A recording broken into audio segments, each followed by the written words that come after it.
বর্তমান যুগ ডিজিটাল ও স্মার্ট ডিভাইসের মানুষের দৈনন্দিন জীবনে একটু আরাম ও স্বস্তি এনে দিতে বিশ্বের নানা প্রান্তে বিজ্ঞানীরা নিরলস গবেষণা করে যাচ্ছে। সম্প্রতি হজ মৌসুমে হাজিদের কষ্ট কমাতে এমনই এক স্মার্ট ছাতা আবিষ্কার করেছেন সৌদি আরবের এক বিজ্ঞানী, যা একই সাথে প্রখর রোদে ছায়া ও বাতাস দেবে। পাওয়া যাবে জিপিএস সিস্টেম ও বিভিন্ন ডিভাইস চার্জ দেওয়ার সুবিধাও। বিস্তারিত থাকছে আবু নোমানের প্রতিবেদনে।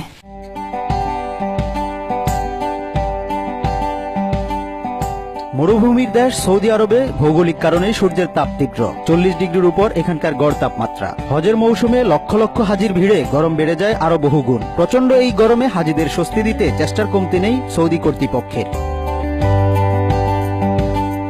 এবার হাজিদের কষ্ট কমাতে নতুন এক ধরনের ছাতা আবিষ্কার করেছেন দুই উদ্যোক্তা। তীব্র রোদে শুধু ছায়া নয়, ফ্যানের বাতাসও দিবে এই ছাতা। ছাতার সাথেই যুক্ত ছোট এই ফ্যান, যার বিদ্যুৎ সরবরাহ আসে সৌর প্যানেল থেকে। হাজিরা সাধারণত ছাতা ব্যবহার করেন রোদ থেকে বাঁচার জন্য।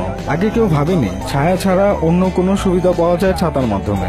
ছাতায় ফ্যান যুক্ত করার বিষয়টিকে আমরা খুব গুরুত্ব দিয়েছি, কারণ আগামী 12 বছর হজ মৌসুমে প্রচন্ড গরম পড়বে, আর সৌর বিদ্যুতের সুবিধার কোনো শেষ নেই। ফিলিস্তিনি সহকর্মী মানাল দালদিসকে সাথে নিয়ে এই ছাতা উদ্ভাবন করেছেন মক্কার বিজ্ঞানী কামেল বাদাউই। গরমে আরাম দেওয়ার পাশাপাশি হাজিদের নিখোঁজ হওয়া ঠেকানোর প্রযুক্তি থাকছে এই ছাতায়। এর সাথে যুক্ত আছে জিপিএস সিস্টেম, থাকছে মোবাইল ও অন্যান্য ডিভাইস চার্জ দেওয়ার ব্যবস্থাও।